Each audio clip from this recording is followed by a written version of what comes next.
moving on to item 11, which is our reserve revocation report. And just briefly, warm welcome, Carl. Thank you. Tēnā koutou katoa, ko Carl May aho.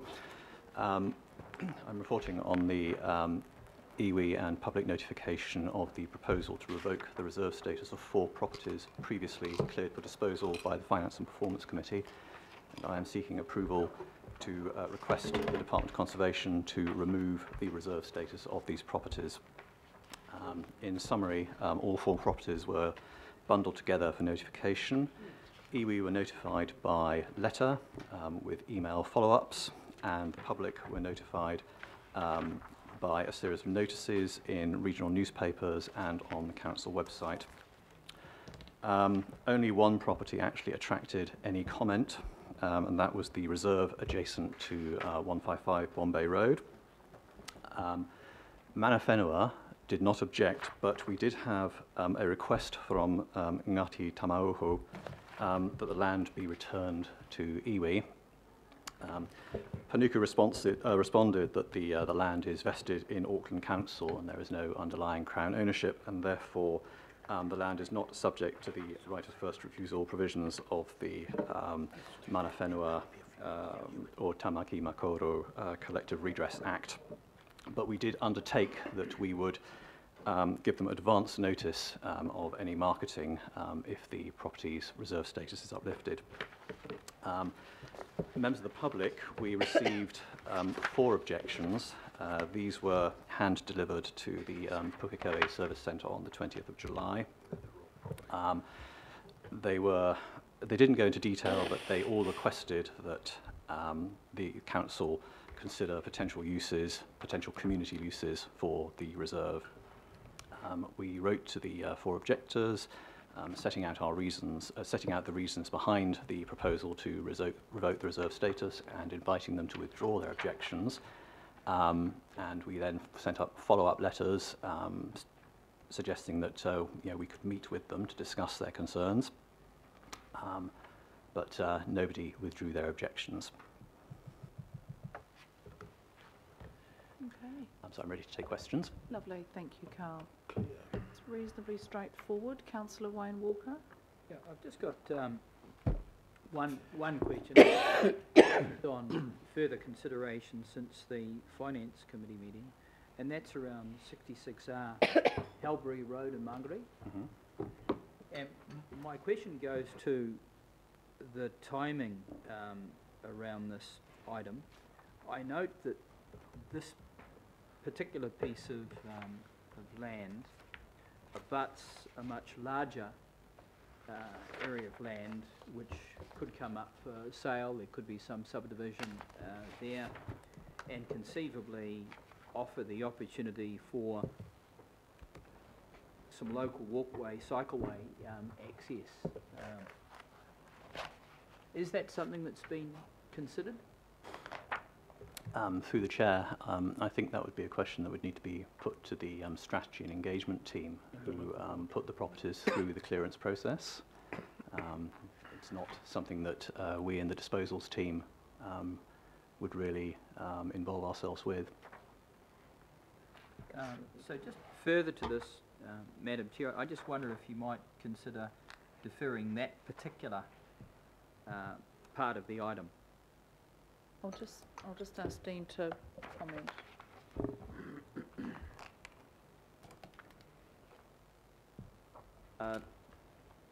It's a bit unfortunate we didn't have the question before now, so we could have answered it fully.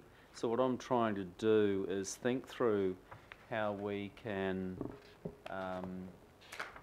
maybe approve the disposals that we've got here, but come back to you, Councillor Walker, with an answer around the consideration of how this might fit into other cycle or foot walkways. And if there is a gap there, then we can tell the team to pull it.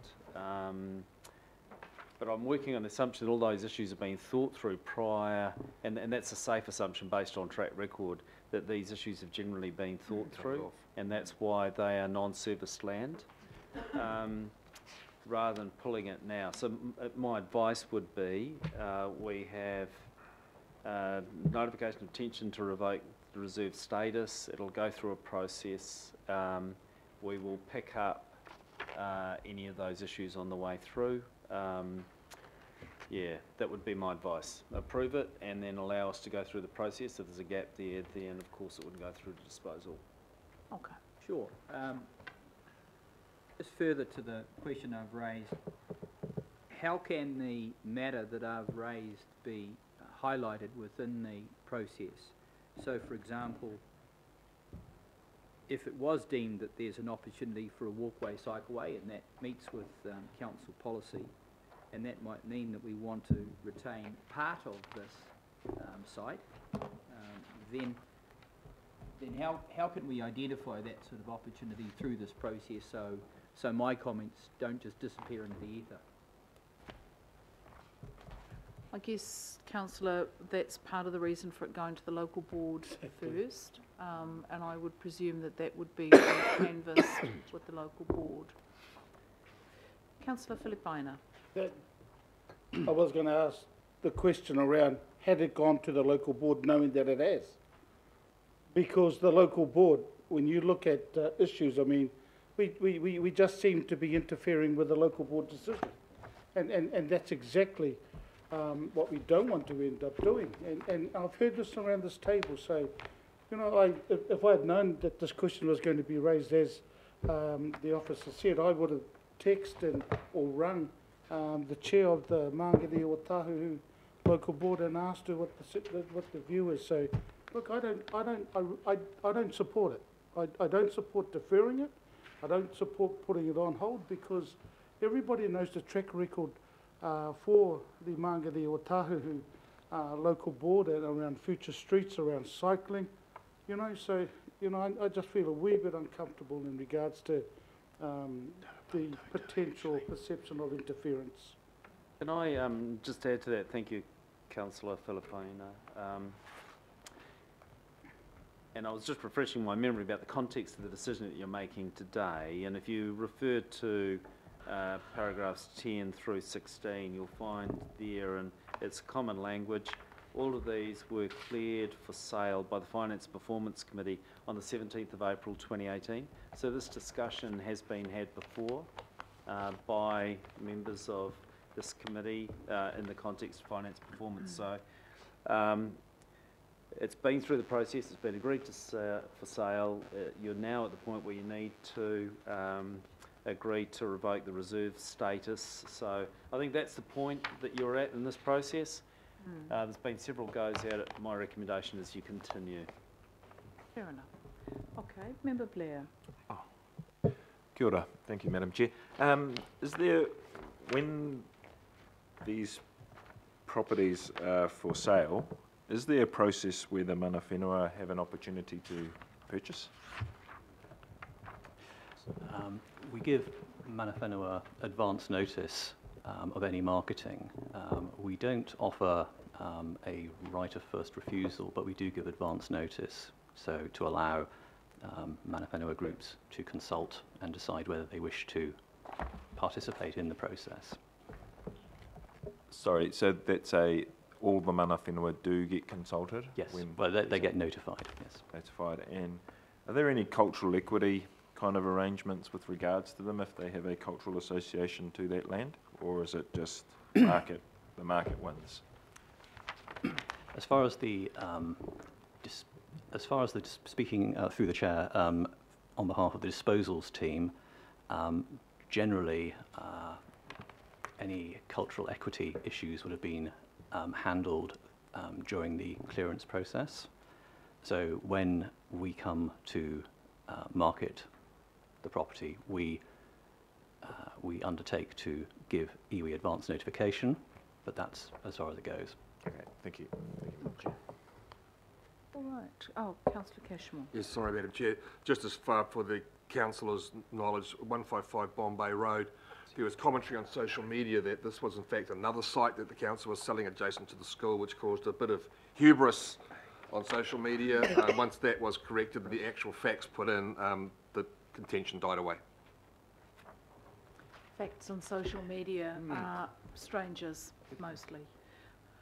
I'll put the recommendation, councillor Filipaina? Just a clarification, I was wrong about the local board. It was Otara Papatoetoe local board, and the address is in Māngere, but it's the local board boundary. So it was the Otara Papatoetoe local board who were consulted and approved the item, Chair. Okay. Clarification.